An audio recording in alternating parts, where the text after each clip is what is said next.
नमस्कार दोस्तों, शशि कुमार थ्योरी में आपका बहुत बहुत स्वागत है। परिवहन पढ़ रहे हैं, ट्रांसपोर्ट, ठीक है। बायोलॉजी लेसन 3 भाग 1 टॉपिक चलेंगे हम लोग पहले दोस्तों क्लास 10th का। अगर चैनल पर नया है तो सब्सक्राइब जरूर कर लीजिएगा, साथ में बेल आइकन जरूर दबा लीजिएगा, ठीक है। लेसन 3 है परिवहन के बारे में। तो शुरुआत करते हैं लेसन 3 का, परिवहन का। तो परिवहन का हम लोग डिफिनेशन जानेंगे। परिवहन लिख कर आप लोग डैश दीजिएगा दोस्तों, ठीक है। परिवहन लिख कर डैश देने के बाद लिखिएगा उपयोगी पदार्थों का उनके मूल स्रोतों से शरीर की प्रत्येक कोशिकाओं तक पहुंचाने तथा अनुपयोगी और हानिकारक पदार्थों को कोशिकाओं से निकालकर निश्चित स्थान तक पहुंचाने की क्रिया को परिवहन कहते हैं। एक बार फिर से सुनेंगे। उपयोगी पदार्थों का उनके मूल स्रोतों से शरीर की प्रत्येक कोशिकाओं तक पहुंचाने तथा अनुपयोगी और हानिकारक पदार्थों को कोशिकाओं से निकालकर निश्चित स्थान तक पहुंचाने की क्रिया को परिवहन कहते हैं, ठीक है दोस्तों। फिर करते रहिएगा दोस्तों और याद करते रहिएगा। नेक्स्ट टॉपिक है दोस्तों आप लोग का, नेक्स्ट टॉपिक है जाइलम, ठीक है। तो जाइलम लिखकर आप लोग डैश दीजिएगा दोस्तों, ठीक है। जाइलम लिख के डैश दीजिएगा। तो जाइलम को जल संवाहक ऊतक भी कहते हैं, ठीक है। जाइलम को क्या कहते हैं? जल संवाहक ऊतक भी कहते हैं। इसमें पाई जाने वाली वाहिकाएं एवं वाहिनिकाएं मुख्य रूप से जल एवं खनिज लवणों के स्थानांतरण में सहायक होते हैं, उसे जाइलम कहते हैं। वाहिकाएं का मतलब हो गया कि पेड़ के बाहरी भाग को, और वाहिनिकाएं का मतलब कि पेड़ के अंदरूनी भाग को वाहिकाएं कहते हैं। मुख्य रूप से जल एवं खनिज लवणों का स्थानांतरण में सहायक होते हैं, उसे जाइलम कहते हैं, ठीक है दोस्तों। इसी प्रकार का इसका भाई आता है फ्लोएम। तो फ्लोएम के बारे में जानेंगे दोस्तों, है ना। फ्लोएम लिख के डाल दीजिएगा। फ्लोएम यह संवाहक बंडल का दूसरा जटिल ऊतक है। फ्लोएम क्या है? फ्लोएम यह संवाहक बंडल का दूसरा जटिल ऊतक है तथा इसमें पाई जाने वाली चालनी नलिकाएं का मुख्य कार्य पौधे के हरे भागों में निर्मित भोज्य पदार्थों को दूसरे भागों में वितरित करना फ्लोएम कहलाती है। यहाँ पर मज़ेदार चीज़ है क्या कि पौधे के हरे भागों में निर्मित भोज्य पदार्थों को दूसरे भागों में वितरित करना फ्लोएम कहलाता है। यानी पौधे को हरा भरा बनाए रखने का फ्लोएम, जाइलम का वाहिकाएं और यानी जड़ को मजबूत करने का काम जाइलम करती है, और फ्लोएम का करती है हरे भरे भोज्य पदार्थों का वितरित करती है, उसे क्या कहते हैं? फ्लोएम कहते हैं। नेक्स्ट टॉपिक है दोस्तों आप लोग का जाइलम और फ्लोएम में अंतर, ठीक है। जाइलम और फ्लोएम में अंतर लिख के डाल दीजिएगा और इसके बारे में हम लोग जानेंगे। चलिए, तो जाइलम और फ्लोएम का अंतर लिख के डाल देने के बाद जाइलम एक जगह और फ्लोएम एक जगह। तो नंबर 1 दीजिएगा, जाइलम की कोशिकाएं मृत होती है। जाइलम की कोशिकाएं क्या होती है? मृत होती हैं, है ना। और फ्लोएम की कोशिकाएं जीवित रहती हैं, ठीक है दोस्तों। जाइलम की कोशिकाएं मृत होती है और फ्लोएम की कोशिकाएं क्या होती है? जीवित होती है। 2 नंबर पॉइंट दोस्तों, जाइलम जल एवं घोलित खनिजों का स्थानांतरण करता है। जाइलम जल एवं घोलित खनिजों का स्थानांतरण करता है, यानी कि जड़ में पानी देना, है ना, कई प्रक्रिया में काम करता है। देखिए, जल एवं घोलित खनिज का स्थानांतरण करता है। फ्लोएम का क्या काम है? तो फ्लोएम खाद्य पदार्थों का स्थानांतरण करता है, ठीक है। यह शीर्ष भाग तक ले जाता है। फ्लोएम खाद्य पदार्थों का स्थानांतरण करता है।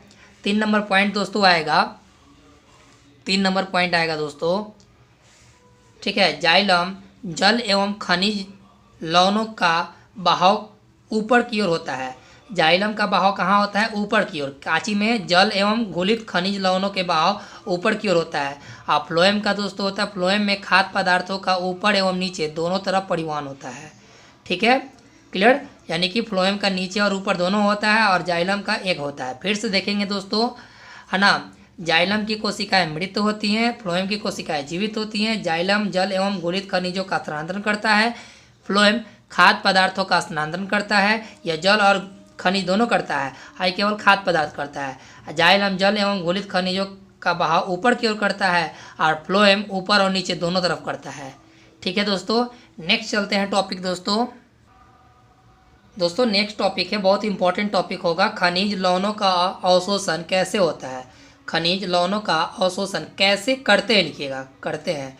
खनिज लवणों का अवशोषण कैसे करते हैं, ठीक है, कराते हैं, कैसे करते हैं, ठीक है दोस्तों। तो आंसर आपका इसका होगा, ठीक है, कि खनिज के जल में यानी कि धरती खनिज के जल में अनेक लवण घुले रहते हैं।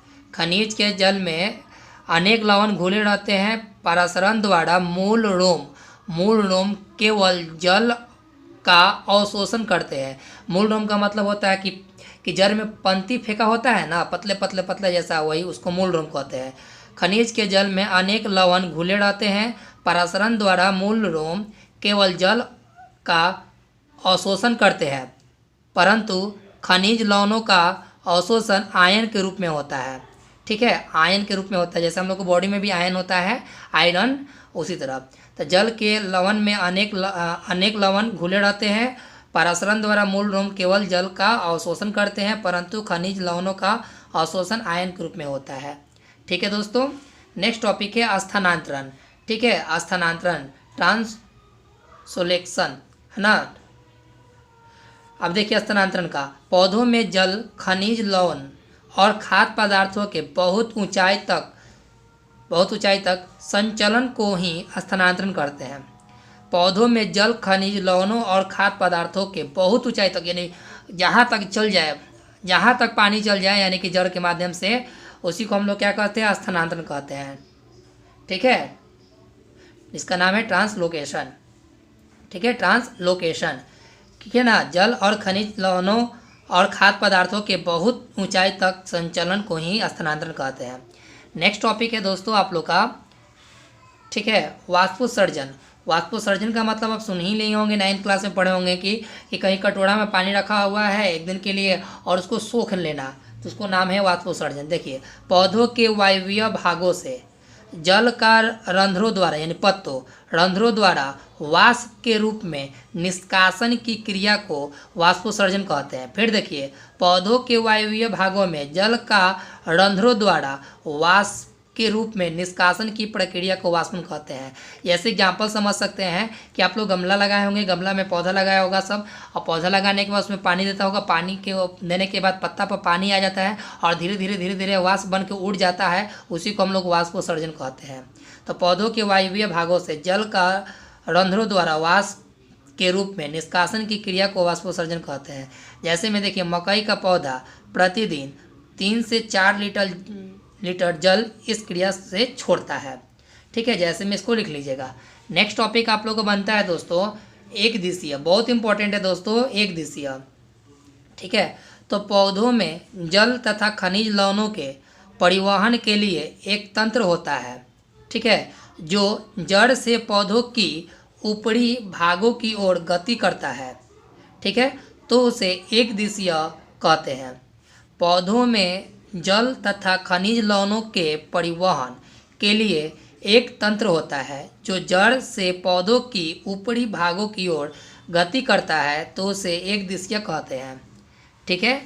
नेक्स्ट आएंगे दोस्तों, है ना, नेक्स्ट आएंगे, है ना, द्विदिशीय, ठीक है। तो जो पत्तियों से नीचे की ओर संचयन होती है उसे एक दिशीय द्विदिशीय कहते हैं, ठीक है। देखिए, ये पौधों के ऊपरी भाग में गति करता है और ये पौधों के नीचे भाग में गति करता है, तो उसे द्विदिशीय। और जो पौधों के ऊपरी भागों में करेगा गति वह एक दिशीय कहलाएगा, और जो पौधों के निचले भागों में करेगा वह द्विदिशीय कहलाएगा, ठीक है दोस्तों। नेक्स्ट टॉपिक है आपका कि जंतुओं में परिवहन।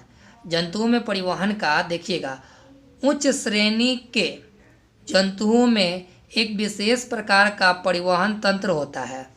उच्च श्रेणी के जंतुओं में एक विशेष प्रकार का परिवहन तंत्र होता है जो O2 और CO2 पोषक तत्व, हार्मोन, उत्सर्जी पदार्थ या अन्य उपापचयी क्रियाओं के फलस्वरूप उत्पन्न विभिन्न पदार्थों को शरीर के एक भाग से दूसरे भाग में ले जाते हैं, उससे जंतुओं में परिवहन बनी रहती है, ठीक है। उससे जंतुओं में क्या होती है, परिवहन बनी रहती है, जिसका नाम दिया है जंतुओं में परिवहन। फिर देखिएगा, उच्च श्रेणी के जंतुओं में, ठीक है, एक विशेष प्रकार का परिवहन तंत्र होता है। उच्च श्रेणी के जंतुओं में गाय, भैंस, ये सब हो गया उच्च श्रेणी का। बकरी, उच्च श्रेणी के जंतुओं में एक विशेष प्रकार का परिवहन होता है। कैसा परिवहन जी? तो ऑक्सीजन का, कार्बन डाइऑक्साइड का, पोषक तत्व का, हार्मोन का, उत्सर्जी का, ठीक है, अन्य उपापचयी क्रियाओं के फलस्वरूप उत्पन्न विभिन्न पदार्थों को शरीर के एक भाग से दूसरे भाग में ले जाते हैं, तो उसे जंतुओं में परिवहन कहलाता है। ठीक है दोस्तों, जंतुओं में क्या कहलाता है? परिवहन कहलाता है। तो दोस्तों इतना ही रहने दे रहे हैं। आपसे एक रिक्वेस्ट है कि वीडियो को अंत तक देखते रहिएगा और याद करते रहिएगा। दोस्तों के पास शेयर ज़्यादा से ज़्यादा शेयर कीजिएगा। दोस्तों सब्सक्राइब मत भूलिए, सब्सक्राइब करते रहिएगा, है ना। और इसी तरह प्यार बनाए रखिएगा। प्लीज़ आपसे यही अनुरोध है, याद करते रहे दोस्तों, याद करते रहें और सब्सक्राइब कर लें, शेयर कर लें और ऐसे ही प्यार बनाए रखिएगा। ठीक है दोस्तों, और चैनल पर अगर कोई नया आया है तो दोस्तों प्यार बनाइए, सब्सक्राइब कीजिए और शेयर कीजिए। ठीक है, लाइक करना ना भूलें दोस्तों। तब तक के लिए जय हिंद, जय भारत।